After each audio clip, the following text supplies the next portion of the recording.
Well, welcome to this first installment about the building blocks of geometry. So when we're thinking about, the most basic pieces, geometrically of geometry, we're thinking about points, lines, planes, segments, rays, and angles, right?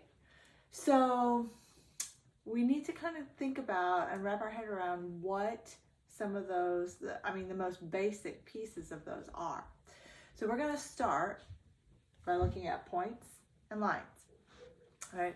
And so in order to kind of start this, we want to think about who is the father of geometry, and probably you can guess this is the name of the guy, Euclid. Euclid was an ancient Greek, and he's credited with creating or really fathering the field of geometry. Well, what the heck is geometry? Well, if you break it down to its simplest terms, geometry is two words, geo, which means earth, and metria, which means measurement. So geometry is all about the measurements surrounding the earth. Okay, so Euclid lived a long time ago, way long ago, before the change in time frame. So before we started working with positive numbers, so we're in 2021 now, way back before that. He has a book called The Elements, which really breaks down the building blocks of geometry. We're not going to study the elements, but what we are going to do is take the first six axioms that he came up with, the first six postulates, and we're going to look at those and try to understand what he was trying to say with those. But we're also going to look at his definitions of points and lines. All right, so what did Euclid say was a point? So Euclid had this definition for a point: that which has no part. Okay, that does not seem very clear, does it? That which has no part. Okay, and what he really meant by that is there is no length to a point, there's no depth to a point, there's no width to a point, there's no dimension. Okay, and so the way we really think about it in our contemporary language is more along the lines of an exact location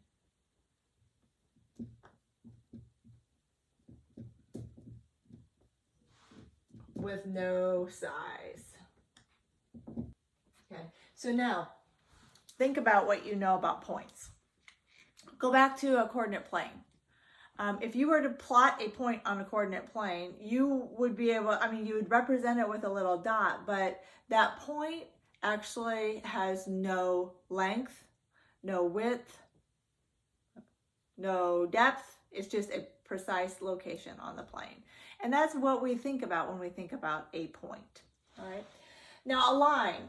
A line was thought about a little bit differently in Euclid's time as we think about it today. So when Euclid was around, he said that a line is a breadthless length.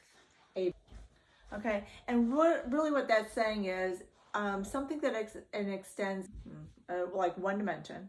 Okay, so it extends in this direction and this direction, but not up and down, not forward and backwards. Okay, but it's a length that has no breadth. In today's terminology, if you came into a classroom and you said that to a student, they would say, huh? Right? We would say something that most people want to say, a line is straight, and that's true. When we talk about Euclidean lines, it's straight. Okay, so it's straight. It extends in two directions without end. And think about that. If it's straight and it goes in two directions, it will go one way and also the other way. But it can't, if you went anywhere else, it wouldn't be straight, right? Went up and to the right, then it would not be a straight line. Okay, and then it also has no thickness. Okay, so if it has no thickness, imagine a point being extended infinitely in one direction, and the other direction that would make it straight. And no, remember, a point does not have any dimension. It has no size. And so that is what it would mean by it has no thickness. It's represented with a line that we draw, but it actually has no thickness at all. So now let's talk a little bit about Euclid's first 6 postulates. Okay. Now, when we talk about these, a lot of them are going to seem like, well, duh, common sense, because of the way that you've been taught geometry in the past and the way we relate to the world around us. So as we talk about them, let's not take anything for granted, like we know nothing, all right? And then just think about these in terms of how do I make sense of this, and then how do I apply it, okay? So the first postulate says, from any point to any point, a straight line can be drawn. Okay, now that makes sense, right? If I select any point, let's just put 2 points on the whiteboard. Here's a point, and there's a point. Well, doesn't it make sense that I could draw a straight line through those points, right? And so if I did that, it would kind of look like this, and we would arrow it out to indicate that it goes infinitely. Well, that makes sense, right?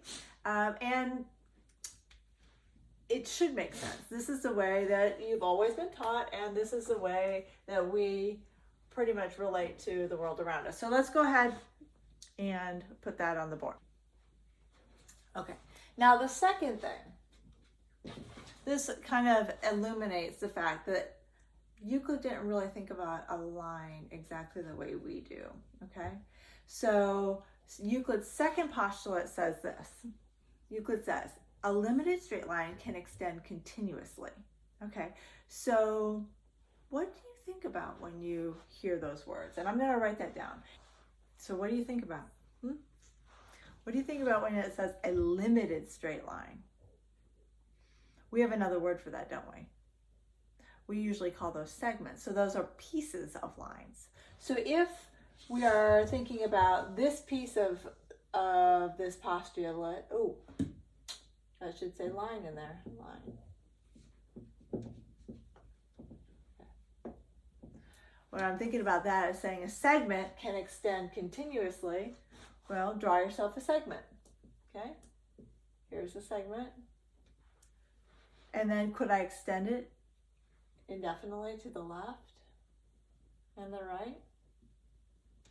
And I could do that with pretty much any segment. And so that's what he is saying there. Okay, Euclid's third postulate. This has to do with circles. So put on your thinking caps about circles. Euclid says, to every point and every distance, a circle can be drawn. All right, and that makes sense too, doesn't it? If you think about, let's say I have a point here that I'm going to call the center of a circle. Okay. Now, choose any other point. Let's say a point over here, point P, and I could think about the line CP as a radius, and I could actually draw a circle, right? And that's a pretty ugly circle, but around point C. Okay. Another way to think about that would be to every point a circle can be drawn. You could also say a distance. Let's say that this is a distance D. Okay, now that becomes our radius, and we can draw a circle that goes, something like that. All right, so that makes sense too. We can generate a circle of any radius, right? Or any length radius, or any, or create a radius from any other point if we're given the center to begin with. All right. Now, if you're not given the center to begin with, you can draw an infinite number of circles, right? The fourth postulate. This is going to seem really common sense. All right angles are equal to each other. Okay, all right angles are equal to each other. Why does that seem like such common sense? And hopefully you would say, well, they all have the same measurement, right? We think of a right angle as 90 degrees. So if each angle is 90 degrees that we're looking at, of course they would be equal to each other. For the fifth postulate, I'm going to have to cheat pretty good because it's one of the lengthier ones, and we're also going to need to look at a diagram to kind of understand it. It's kind of harder to understand than some of the other ones. So here we go. If a straight line following two straight lines makes interior angles that are less than two right angles, then the lines, if produced indefinitely, will meet on that side. Oh, what did she just say? Don't know. Okay, so let's write it down and look at a diagram. Okay. Holy cow, that's a lot of words, and what does it really mean? Now, when I draw the picture, you're gonna go, oh, okay, that makes sense. All right, so if a straight line following two straight lines, okay, following two straight lines, actually we need to put those straight lines here, like this. Here are my two straight lines. Now I need a line following two straight lines, and that just means what we call a transversal, okay? Now I'm looking at the interior angles that are created by this line, all right? If the sum of them is less than two right angles, so if A plus B is less than two right angles, that means if I extend the lines, they're gonna actually meet on that side. Now, let's look at this one, C and D. You can see that this angle is a little bit greater than this one. And I don't know about the others. I can't really tell. But if you were to add these two together, it's actually going to be less than 180 degrees. And this is actually going to be greater than 180 degrees. Okay, how do you know that? You probably can't tell just by looking at it. You could measure. However, that's what this statement says. So let's see, if measure of angle A plus measure of angle B is less than 2 times 90 degrees because it's two right angles, then let's call this line L and line P. Line L will intersect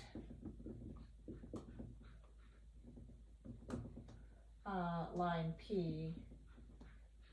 Let's see, we will say on the right side, which is the side where angles, angle A and angle B, lie. Okay, that's kind of an illustration of what that postulate says. All right, this is going to also be one that you think, well, that's common sense. All right, there exist at least 3 points that do not lie on the same line. That makes sense, right? I hope that does. Choose 2 points.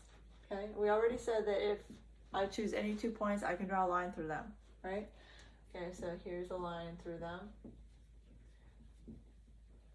Now, select a third point that's not on the line. Okay, I can choose one there, or here, or here, right? I can choose several different points that are not on that line. This just says there exists at least 3 that are not on the same line. All right, and so that's going to be the end of Euclid's postulates. All I really kind of want you to know on that is what they are and which one is which. I'll have you match, okay? I'll have you match which one is which. Okay, one last postulate we're going to look at, and that's Playfair's postulate. Very famous postulate, and notice it's not a theorem, not proven, okay? But it's very famous, and you can see why it makes sense, and we accept it to be true, but it is not proven, all right? Playfair's postulate says this: for every line L and every point P that is not on line L, there exists a unique line that's parallel to L, okay? So what does that actually look like? Okay, here is line L. Okay, here's line L. So I'm just going to select a point P that's not on L, and it can be anywhere as long as it's not on L. So here's point P, and it's not on L. Playfair's postulate says there is one, that's what unique means, there's one, a single line, that goes through P and is parallel to L. So